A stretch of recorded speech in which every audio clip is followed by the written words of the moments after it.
Hi, everyone. It's Bill Squadron. Thank you so much for joining us this morning.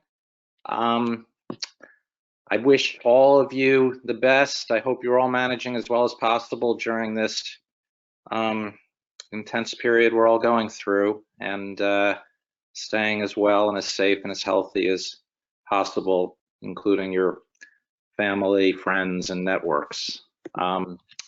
We are determined to try to do the best we can, as I know everybody is, within their own orbits, to continue working on the important issues that we all have been involved in for many years. And so while we can't get together in person for some time, we are fortunate enough to be able to use virtual and digital tools to be able to continue our conversations and our discussions and our work on the energy policy issues that we know will sometime down the road once again be part of everybody's critical consciousness. So thank you again for spending the time today. Just a couple of quick points, and then I'm going to turn it over to our very distinguished featured speaker, Dan Kammen. On the technical side, what I'd like to point out is that there are 3 documents along your right rail, which we've included for you to check out if you would like. One, which Dan Kammen will be going through, are his slides. Another is an overview of our energy policy. And then the third is a help document if you need any assistance or have questions about the webinar.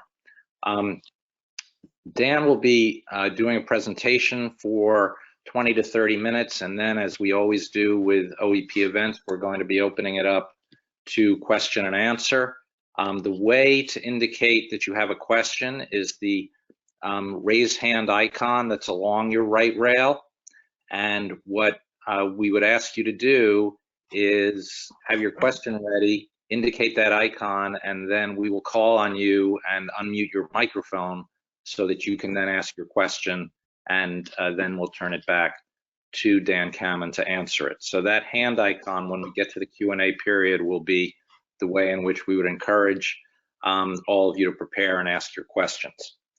Another thing I would just like to urge you to do when you have time is go to the OEP website, because we have been ramping up the conversations we have there. Since people are home, people have potentially time to really engage with each other. We are having already some very spirited discussions in the past couple of weeks on the oil price situation and the pandemic. We have another very robust one that just started on electric vehicles. So I would really encourage all of you to participate in those conversations. And also, as you're doing your work on all of your important issues, take advantage of the Our Energy Library, our resource center there, which has a very comprehensive collection of articles, papers, reports, and so forth. And then finally, I just want to thank our partners and supporters who have continued to be both available in terms of advice and supportive in so many ways, all along, and of course during this period. So, to BP, to National Grid, Con Ed, US Grid, Ship Harden, Broadscale, our greatest appreciation for your support. I'm now going to turn it over to Dan. I don't have an hour to go through his bio, so I'm going to just tell you that he has a phenomenal career, which you can check out yourself, but he's the Distinguished Professor of Energy at the University of California, Berkeley, the founding director of the Renewable and Appropriate Energy Laboratory, trained in physics, was the World Bank specialist on renewable energy. I'm going to stop there because I could go on and on. I'm just going to turn it over to Dan. Please note your questions. I'm sure he's going to be eager to have a dialogue after he makes his presentation. So Dan Kammen on clean energy in the age of COVID-19. Well, thank you so much for having me on. Just wanted to check the mic and everything, the levels work for you at your end. And with no objection, I will jump into the screen share mode, which I think is this button. All right, let me jump in and just, again, as I start off, just make sure that, just tell me if anything's not showing up properly, but I'm just gonna jump in. And I just want to thank the Our Energy Policy team for doing this, Kevin and Bill and everyone, and just highlight how obviously disruptive this time has been, but hopefully, as Bill said, we can learn a couple lessons in the process. And I'll make the slides available to anyone who wants them after the talk. Everything I post, I'll post on this Renewable and Corporate Energy website, RAIL, which you can see at the top of the screen, and I will tweet information out about this as well. And so the Twitter is just at the bottom, just to give you a link. What I really want to highlight is something that's been very highly in the news recently, and that is that we've seen dramatic reductions in air quality during the COVID crisis, not for reasons that are good. Stanford just published a few weeks ago a study showing 40 to 45% reductions in NOx levels over China, and similar work done in conjunction between the CDC and NREL highlighted similar numbers in the US, 50% reduction in NOx and carbon dioxide levels down 20% or more for, of course, all the wrong reasons, essentially an entire collapse of our current economy. But the numbers, just going back 1 year from today, are just dramatic in terms of these pollution levels. The real story, though, and the one that will dominate our conversation today, is that those levels, of course, did not come from adopting clean energy sources. They came from the opposite reason of collapsing the economy. And when we look back at the unemployment levels through various US recessions, all indicated in the gray bars, we see a curve that's bounced around. The small fluctuations caused real chaos for the economy, but where we are now in the 20% unemployment range, again, is something unprecedented since the Great Depression. This curve, of course, to me as a climate scientist, is reminiscent of this curve, the famous hockey stick.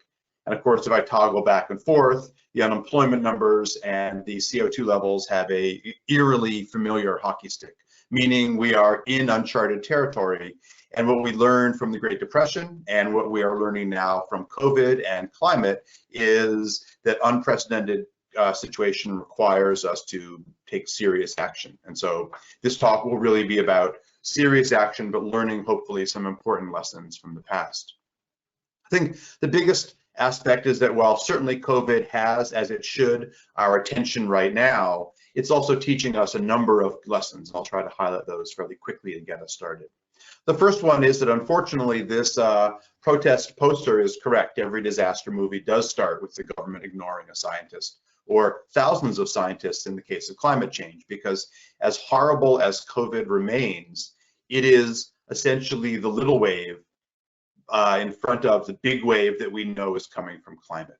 Now, we know, unfortunately, from the work of the IPCC, and I've been a lead author from the IPCC since the 1990s, well before we shared the 2007 Nobel Peace Prize, that discussion of disasters does not motivate action. We know we need something more immediate, we need something more direct. We had thought that the wildfires we had seen, the 10,000 homes destroyed in Australia, the near total immolation of Australia would have been enough of a message. But clearly, even these events that are region changers has not been enough. The climate story just highlighted is one that everyone on the call knows, but it's worth putting the numbers in context. The 3°C world, not even the 4° world or more that we were on a path for, as you can see here, would literally expose everyone on the planet to heat waves, water stress, more than 60% of the world's population. And even the goal that we're shooting for, the 1.5° scenario, while dramatically improving those conditions, would still put us into a dramatically stressed world where over half the population are exposed regularly to heat wave stresses and water stress. So doing something serious, doing something now, that lesson is not unfamiliar, but we're looking for new ways to motivate it. And really, the lessons that are emerging in the press from COVID are, first and foremost, there's no substitute for research and development. We see the countries performing better under COVID are those that took MERS and SARS far more seriously 15 years ago. The US did not, and we are now the global hub of COVID cases, as everyone on the East Coast is directly aware. And there's no reason why this had to happen. Today, we have a federal system where more than 50% of all high-level federal science positions are unfilled. compared to 0 under President Obama and 3 under President Bush before that. So there's just no substitute for the lack of brain power being applied to this at the federal level. The second one, whether your particular supply chain is toilet paper or in Berkeley tofu or other critical ingredients, that stressing supply chains happens quickly. And on a vulnerable, crowded, denuded, and hot planet, they happen particularly fast. That story is actually amplified. While climate change may sound, even to those aware, of something that happens slowly, in fact, we know that these supply chain disruptions can happen fast. Perhaps the one bright spot, if there can be any bright spot from COVID, is that we are learning, perhaps painfully, that we are all in this together. If we don't deal with COVID on a global basis, it's literally like having a peeing section in a swimming pool. It simply doesn't matter. Individual actions absolutely matter, whether you cover your whether you use masks, gloves, etc. Those actions add up, just as our own individual carbon footprints matter.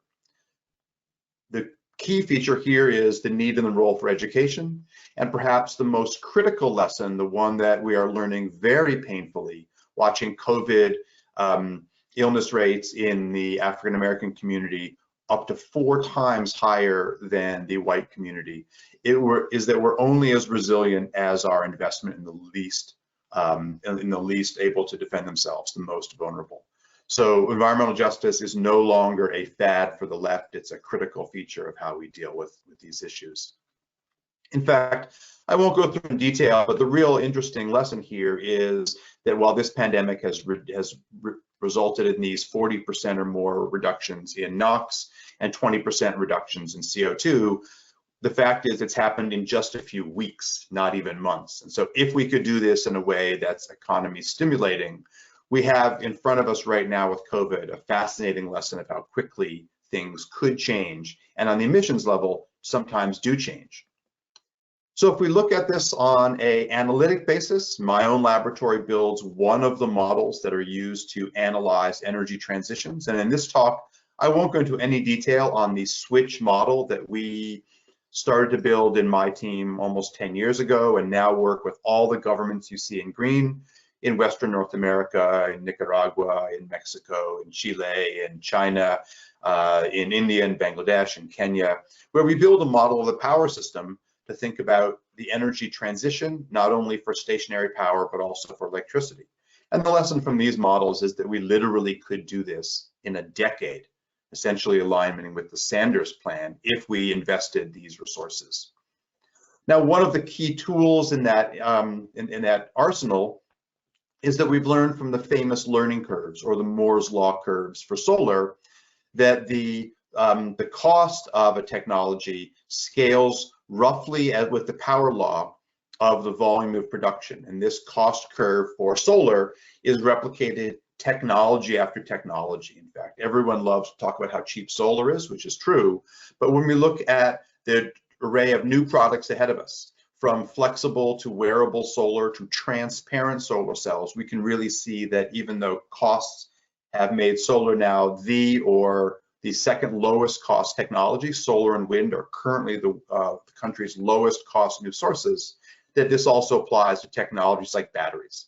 This is a more chaotic curve showing individual battery technologies separately, from the lead acid batteries that you see here in yellow to the ones that are improving today, lithium ion, flow batteries, a number of other technologies, so that we're seeing as fast improvement in storage technology as we've ever seen in solar. That arms us to really think about what our options are.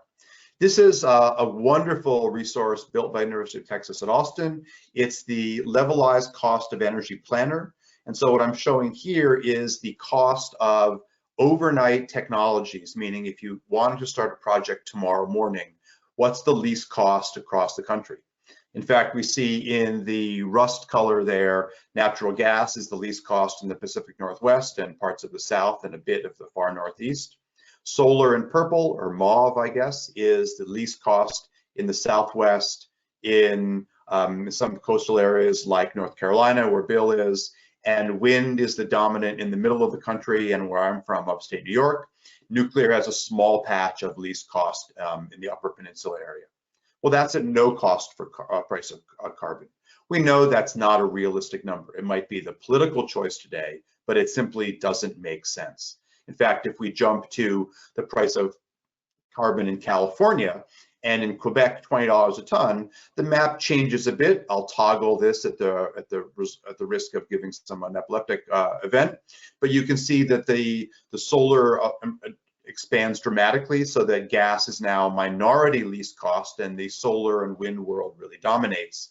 And if I jump to the cost that most economists think is the most accurate one, it's not the market cost of carbon in California, and it's certainly not the RGGI cost in New England of perhaps $6, but it's the social cost of carbon at $50. Here we see a world dominated in the United States by solar and by wind power, with gas only hanging on, ironically, in the area today served by the Columbia River system.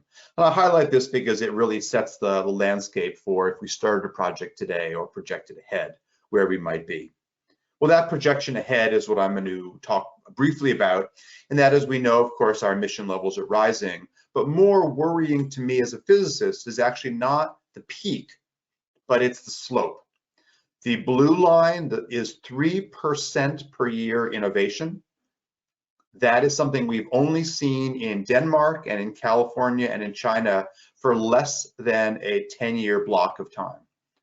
The orange is 4% per year from now to decarbonization. We've never achieved that, and the red is 5% per year.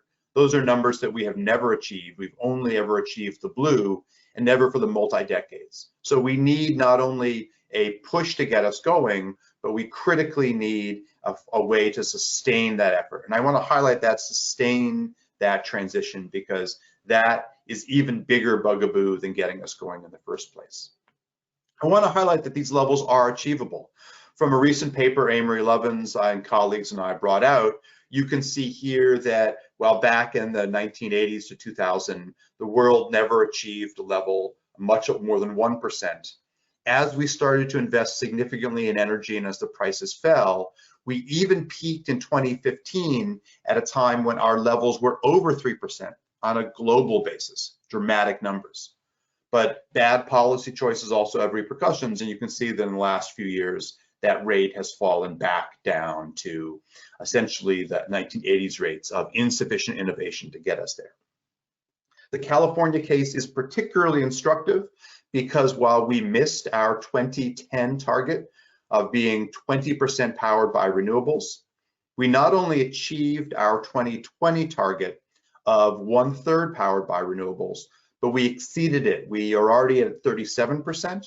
And while our target for 2030 used to be 50%, last year we passed Senate Bill 100 that brought our new objective to the same as New York, 100% renewables by 2045. And in California, it upped our target to 60% by 2030. Note that California does not include nuclear or large hydro, but jurisdiction by jurisdiction, those definitions vary. In fact, California is interesting because not only have we achieved and exceeded our 2020 target, but in our latest legislation, our cap and trade bill does the thing that I think will be the most memorable and the one that has the most lessons for energy in a time of COVID. And that is our current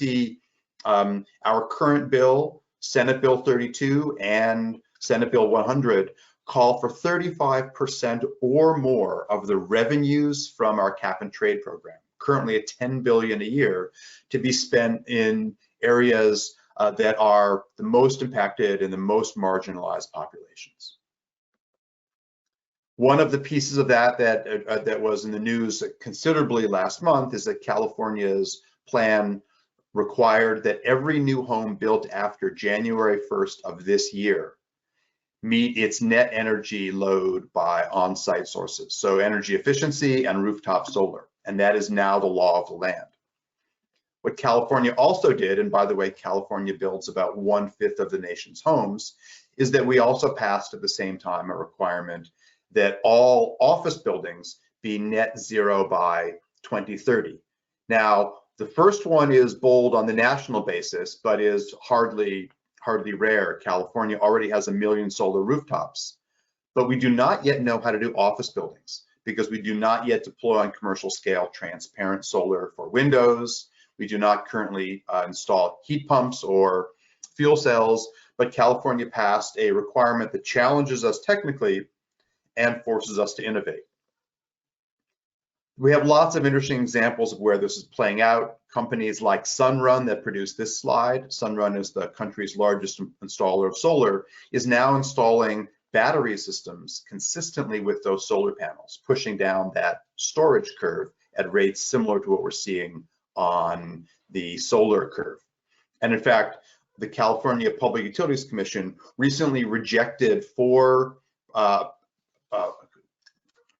requests to install natural gas plants, all in favor of utility scale storage applications around the country, around the state. So we've seen some dramatic shifts into these new technology areas as we think through and discuss the various technology options. The opportunities are broader than that. We have opportunities to move very quickly in terms of things like community choice aggregators. In California, 11 million people, about a quarter of the state, are already being served by CCAs. And those CCAs, if we average them in California, are providing 88% of their energy on a commercial basis to both residential and commercial clients today, essentially trying to flip the dialogue from installing any new dirty energy to a situation installing clean power across the state. I know that many of you may be bored hearing too much about Californians since most of the audience is on the East Coast, but if I look at growth, economic growth overall, you'll notice that the picture here showing annual growth rates comparing California to the federal level is instructive. I started this curve in 2016 when California passed Assembly Bill 32, its initial climate law, and you can see that California has outperformed the federal, the national average, often considerably, sometimes by a factor of 2. And while California was hit hard by the downturn in 2009 at a larger rate than the national economy, the bounce back has been significant. In fact, if you look in detail at that 2009 period right here, you'll notice that the only time the federal improvement rate outperformed California was ironically when we invested almost $1 trillion in the Obama stimulus package. And from there running forward, you can see there are times when the California economy has outgrown the federal one, sometimes by a factor of 4, despite this set of environmental laws I just highlighted. So the second part of the story is, of course, it's not just about the models, it's not just about the climate impacts, it's not just about the economic story, which I've tried to summarize.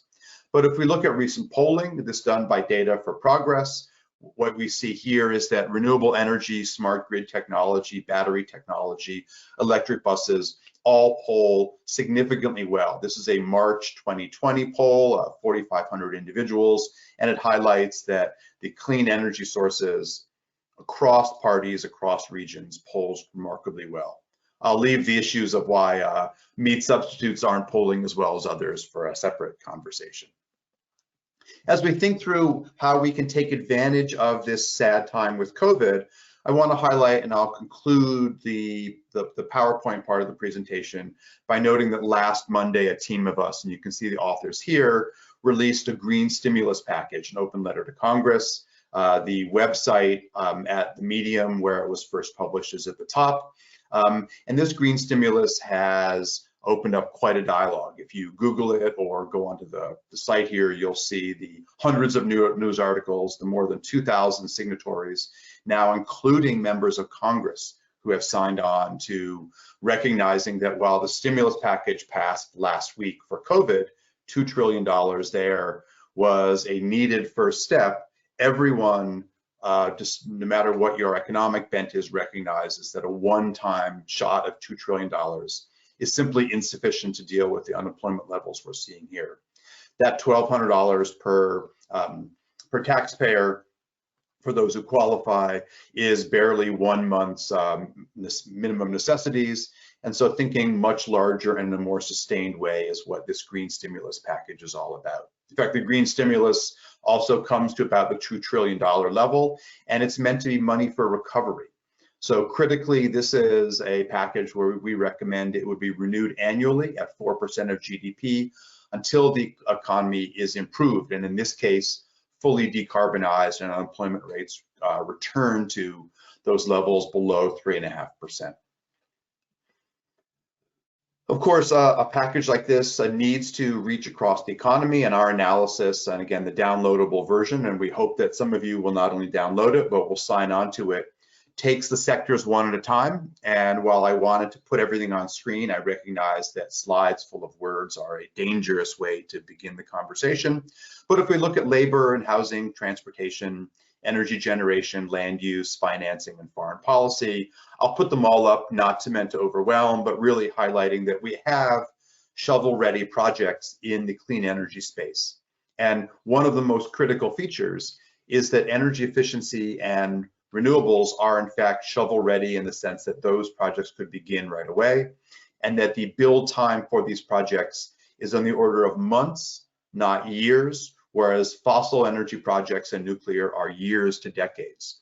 So a natural portfolio here would be to invest in low-income retrofits, to expand the DOE program, to invest in clean energy housing for Native American communities and public housing, and to do school retrofits. California has already solarized essentially all of its schools with a preference for Title I, the lowest income schools.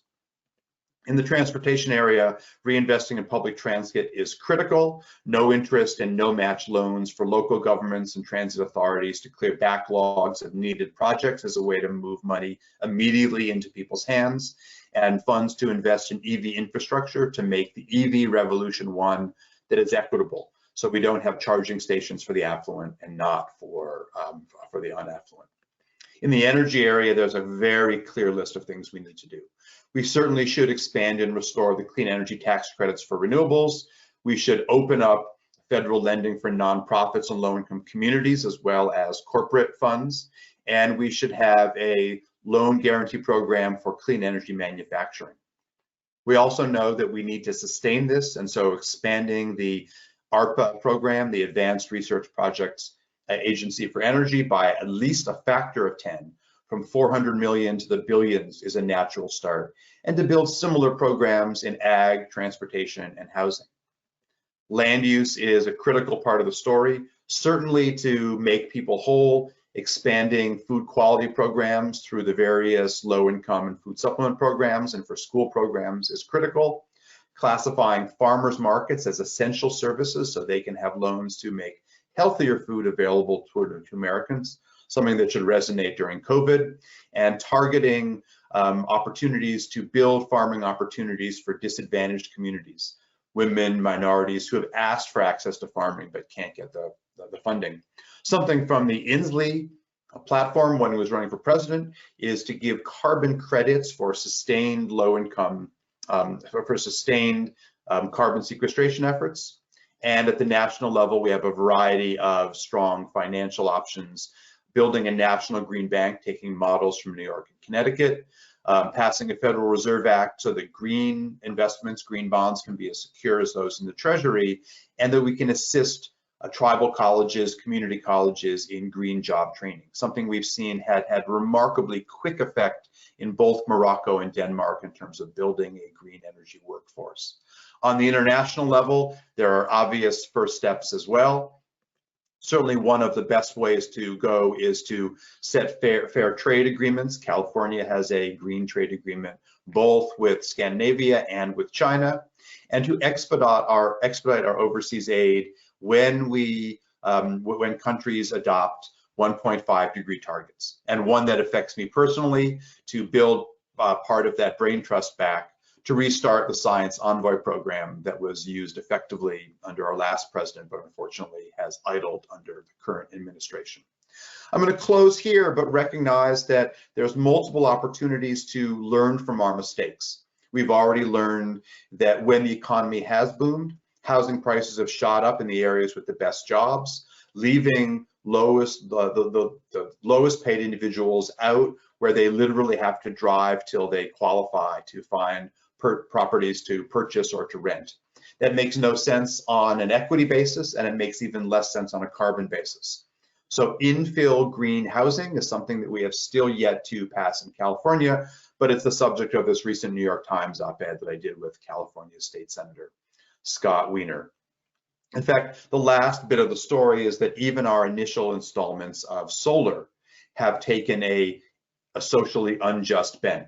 In recent work with Google, a team of us have used the Google sunroof data to look at which communities have solar and which don't.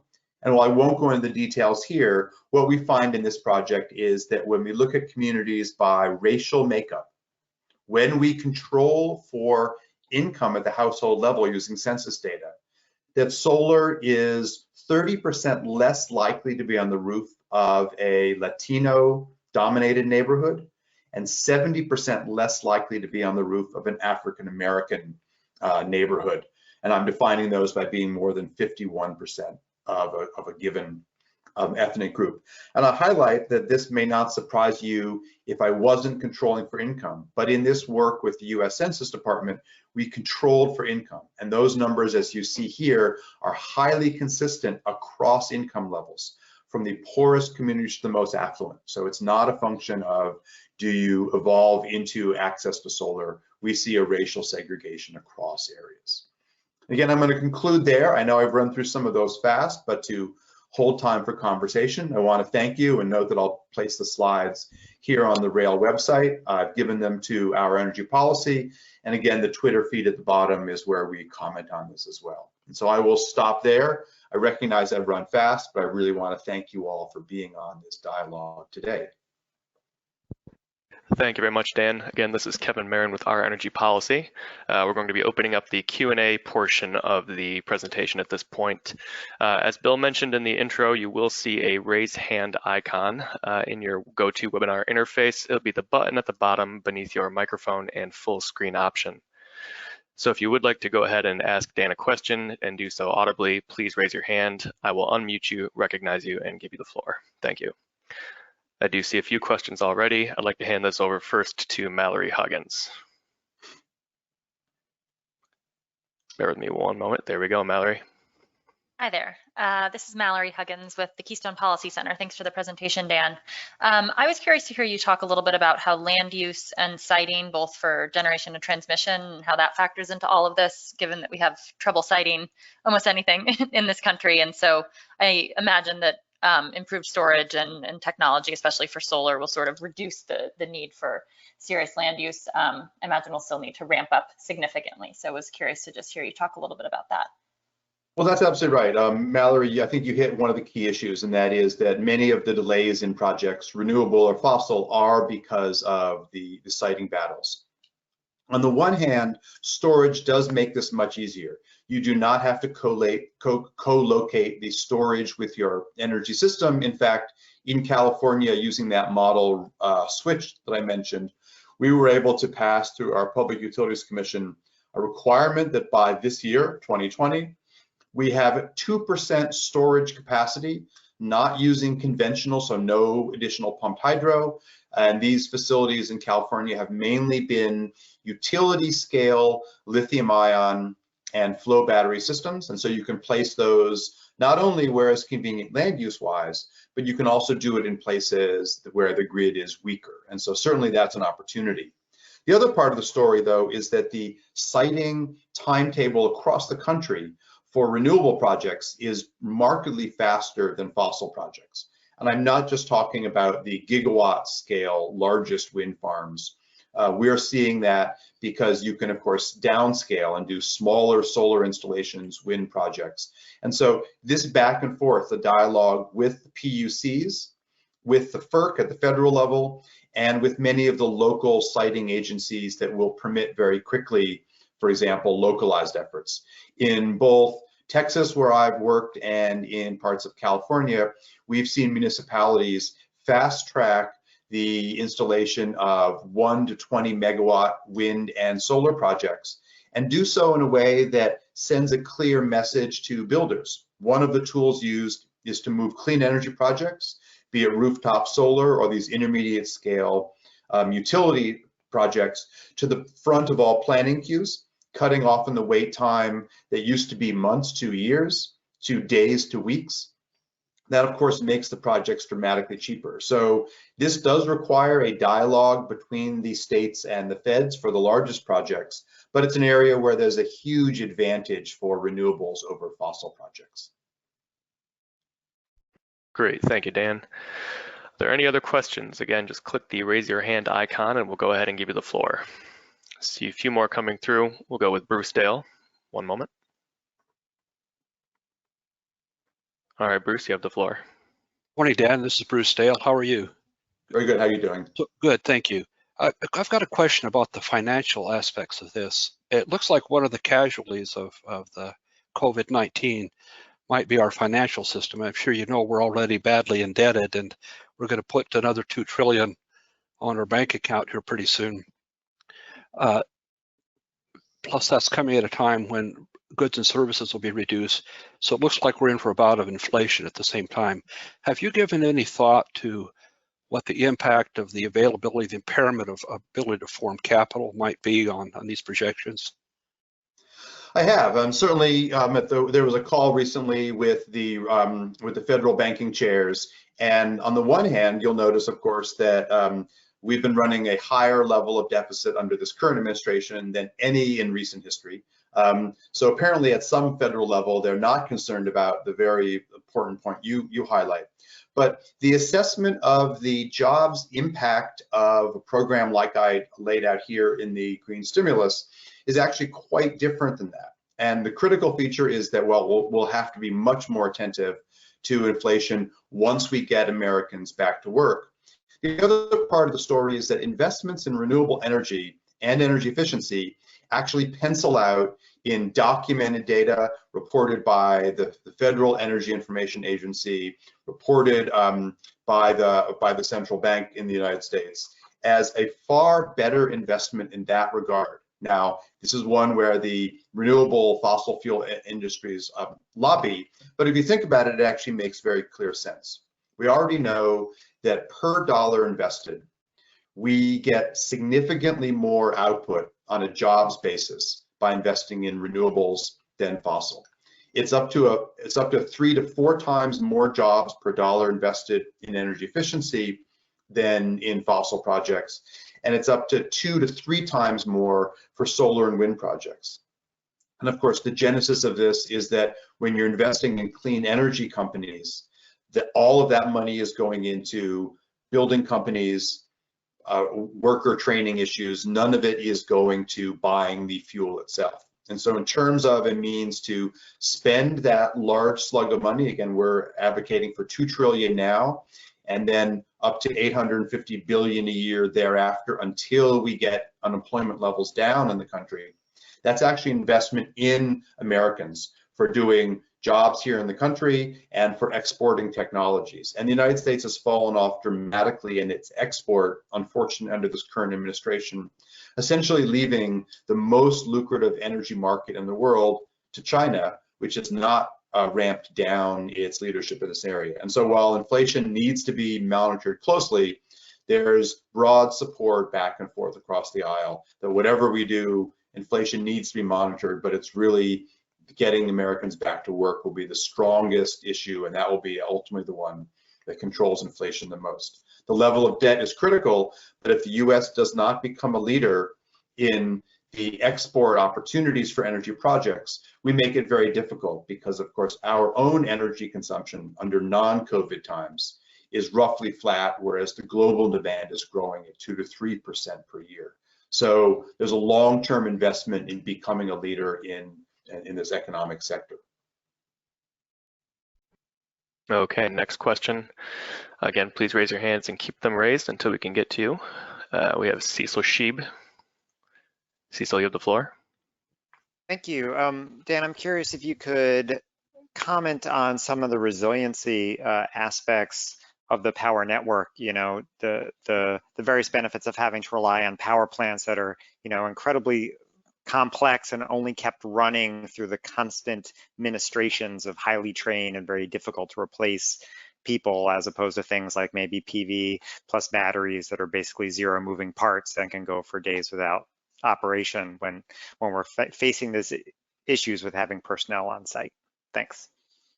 Yes, it's an interesting question because in some ways it cuts both ways. On the one hand, there's no question that when established, the operation and maintenance costs for solar and wind, but also for geothermal, are actually lower levels than other technologies. But the real resilience, of course, of renewables doesn't come from this operation and maintenance savings. It actually comes from when these technologies can be thought of as baseload suppliers or near baseload suppliers. And that's really where the evolving marriage of renewables and storage comes into play very strongly. That's why I showed that graph of not just the learning curve for lithium ion, but for these other emerging technologies. Flow batteries have rapidly gone from a too expensive, interesting alternative to something being deployed now commercially, such as in Southern California, in Texas, in Florida, where there are new flow battery installations. And the key feature here really plays into what Cecil has highlighted, because while we can distribute renewable energy projects, it's clear that because we have things like nighttime, where solar is not that effective, at least not for Earth-based solar, but also for times when we have lulls in wind, such as the long summer lull of wind we get in California in late August, and some of the variations we see around the country, although not so much in the middle of the country. With storage prices of what they are today, adding that to the cost of solar and wind, and storage facilities are very, very reliable and robust. We see across the country, not just in the model I showed here, Switch, but in the model run by the National Renewable Energy Laboratory, REEDS, and other models that are available, that mixing in about 10 to 15% of the capacity in solar, as is the overall demand in the energy per region, makes a renewable-based economy not less reliable, but more reliable than a fossil economy, because when individual big fossil plants go down, we traditionally have to scramble. Thank you very much. We do have time for a few more questions. If anybody would like to take the floor and ask, please go ahead and again raise your hand using that icon and we can give you the floor.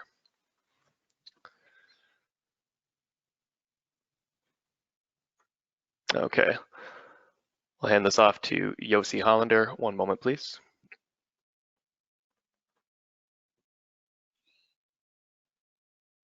All right, Yossi, you have the floor. Good morning, Dan. Good morning, Yossi. How are you doing? How are you doing here? I've looked at the maps and the other studies. They show, I don't know if they show decrease in carbon, but I've seen studies, maybe you've seen other studies, but they show the decrease in air pollution by like 45 to 50% in the coronavirus crisis worldwide. And interestingly enough, it correlates to the decrease in oil use, not to the decrease in electricity use around the world, which I'm not sure has gone down that much.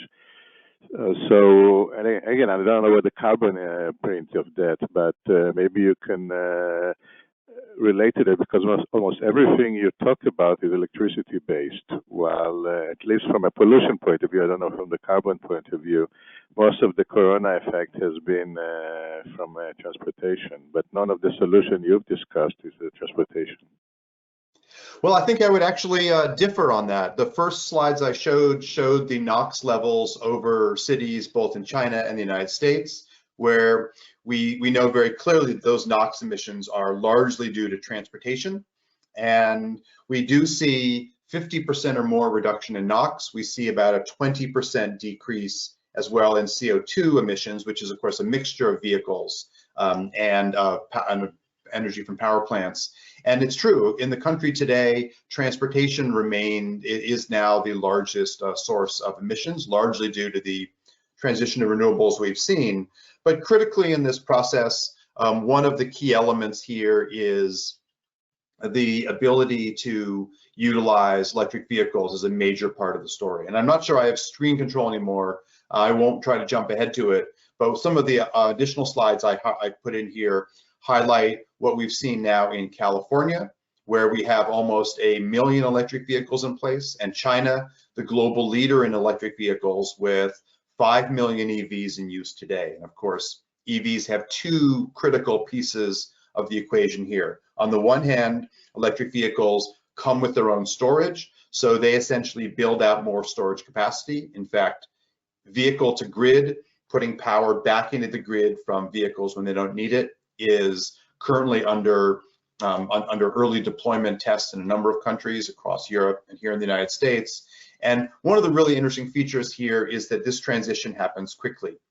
We work with partners in Shenzhen in China, in Chengdu, and in Guangzhou. And in each of those cities, they transitioned their taxi or their bus fleet to entirely 100% electric vehicles in under a year by incentivizing drivers both for municipal fleets and for individual vehicles. In California, our initial goal for 1 million electric vehicles, something we're getting very, very close to right now, is one that drives up the demand for electricity, and the cleaner we get, the more we are getting effectively a higher mile per gallon out of those vehicles.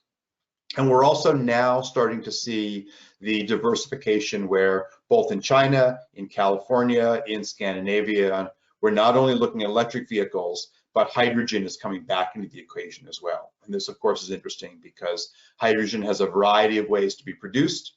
Currently, most of our hydrogen is reformed from natural gas, something that comes with this climate signature, but now we're seeing biological production of hydrogen, we're seeing nuclear produced hydrogen, geothermal. So we're seeing ways to push into the vehicle part of the story to again build more markets for clean energy. And so we actually see the clean energy transportation and clean energy stationary sectors as highly synergistic in building out this transition overall. Thank you, Dan. We do have time for one more question.